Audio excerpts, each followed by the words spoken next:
Next action on the track. It's one of the highlights, oozing with quality. It's the women's 100 metres hurdles. It's in a lovely recognition of the fact that these women line up week in, week out around the world and compete against each other. They wear it like a badge of honour. They are not scared to compete against each other. They relish the opportunity, and it is just wonderful for us as fans of the sport.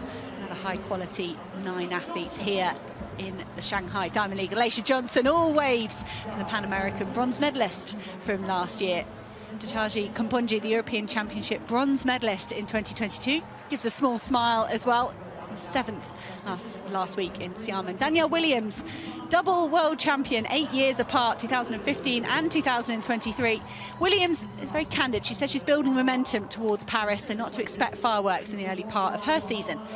Devynne CHARLTON, what a start to her 2024. A world record and a world indoor title. It was a wonderful start in Xiamen as well last week, but she had to give way over the final hurdle to the Olympic champion Jasmine CAMACHO-QUINN.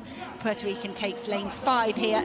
She acknowledged her poor start last week and said she was happy she didn't panic and delighted with the finishing time of 12:45. Tobi Amusan muscled out a 5th place last week after a really poor start, but she's still the world record holder, 12:12 in the semi-final of the World Championships in 2022. Masai Russell, the United States, takes lane 7. She had a good start last week and then clattered the first hurdle. So Russell, if she can clear the hurdles, I think could be on for something special today or in the next few weeks. Olympic bronze medalist Megan Tapper of Jamaica takes lane 8, and the final athlete in the lineup out in lane 9, WU Yanni of China, is their full-time national champion in the World University Games silver medalist. That championship took place in China last summer as well. So the big hitters in the middle lanes: Williams, the reigning world champion, in 3, CHARLTON, the world indoor champion, in 4, CAMACHO-QUINN, the Olympic champion, in lane 5, and the outdoor world record holder Amusan of Nigeria in lane 6. What a lineup. CAMACHO-QUINN is often a bit scrappy. There's often elements of her race that she can improve, and she says that, but somehow she seems to churn out wins when it matters.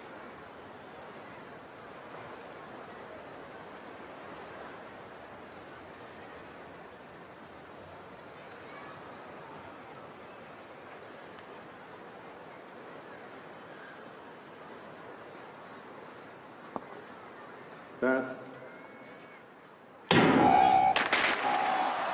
that a late rise, perhaps, from Danielle Williams?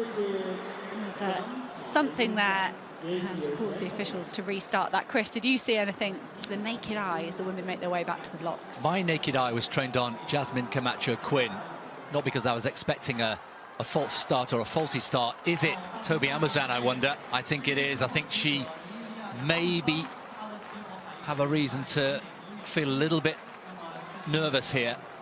I was looking at CAMACHO-QUINN because I was preparing to describe her start, given it wasn't the best last weekend. Now, what colour card are we going to see here? I was going to say, as they settled into their blocks, there was some crowd noise. If I was an experienced athlete, that's what Amusan is saying straight away. She's saying there's crowd noise. She'll go over to the lead official, the track judge, and say, come on, there was a bit of noise here in the stadium. You can see that illegal reaction speed at 0.1, and Amusan 0.093. Well, she's now asking if she can run under protest.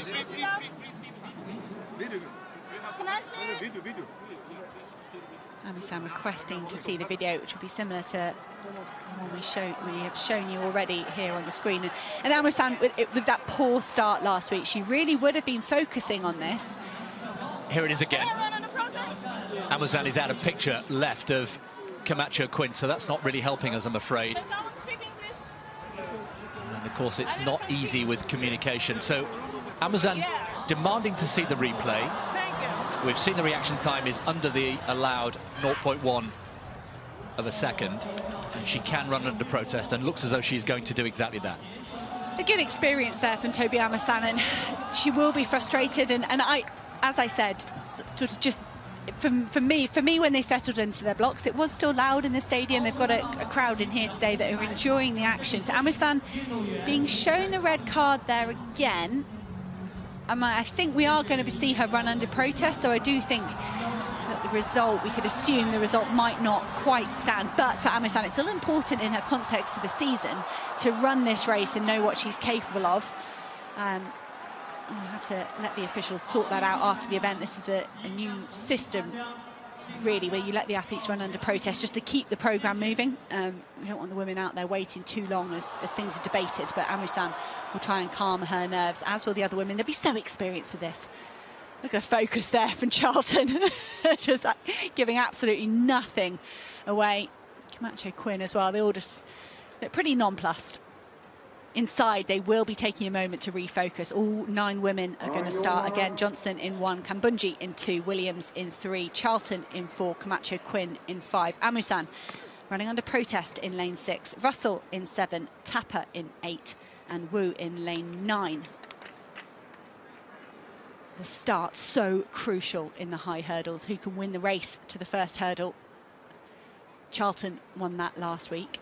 Lost the race off the last hurdle to CAMACHO-QUINN. What will happen this week here in the Shanghai Diamond League?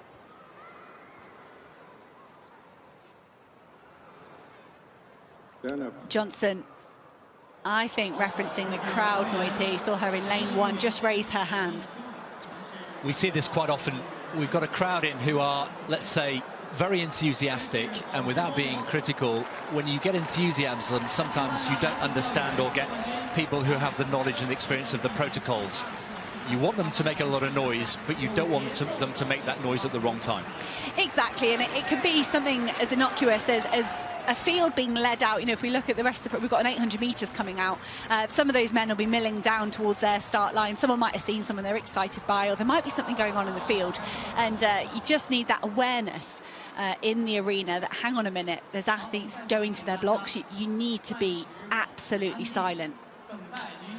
Just for the record, DQ against the name of Tobi Amusan, so she has been formally disqualified, but, as we said, is running here under protest. So for a 3rd time, the women's 100-metre hurdles getting ready. Saw Megan Tapper practice a full start. The rest of the women just stood up and kind of jogged out. A few star jumps from Williams, that's unorthodox, but that reaction speed, her foot speed there on the floor, is important. So we try again. World champion in 3. Indoor world champion in 4, Olympic champion in 5, world record holder running under protest in lane 6.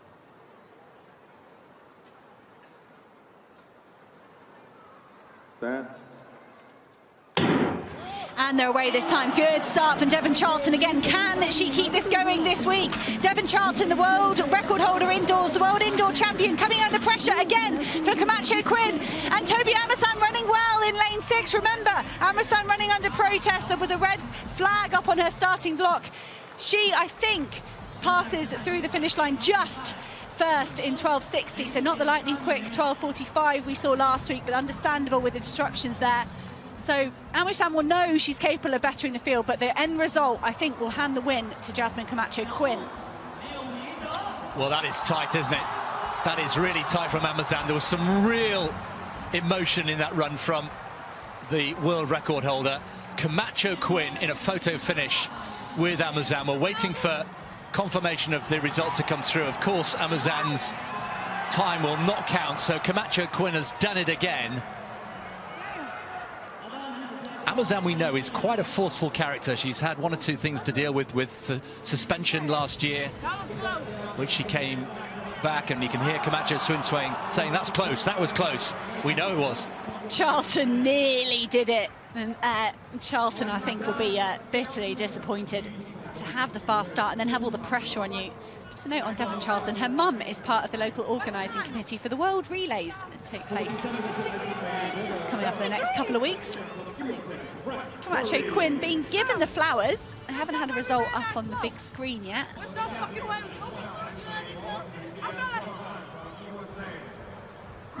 Apologies for the language. Let's look at the race once again. Charlton out, as you would expect from the 60-metre hurdle. She got out really well in Xiamen. Then comes the juggernaut that is CAMACHO-QUINN, but Amusan as well, really peaked, I'm sure, by that disqualification.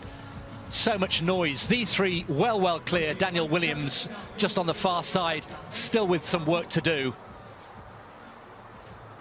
Well, pick that one out.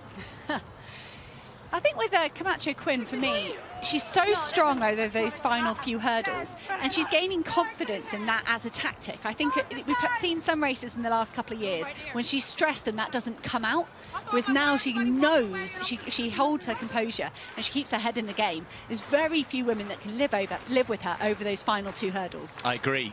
For the record, Amusan didn't get a great start, but she moved really well through the phases. Very clean hurdling from Amusan in the black there. Still has some work to do here on Camacho-Quinn, but in that last 5 or 10 meters, the fact that she was disqualified didn't really matter from her point of view. But CHARLTON in second and Williams coming through to take third. Amusan disqualified, but was actually second in the race at the finish line, if that makes sense. But they'll know that, yeah, these women will know, yes, Camacho-Quinn takes the point, she takes the prize money. She will feature on the PDF when they download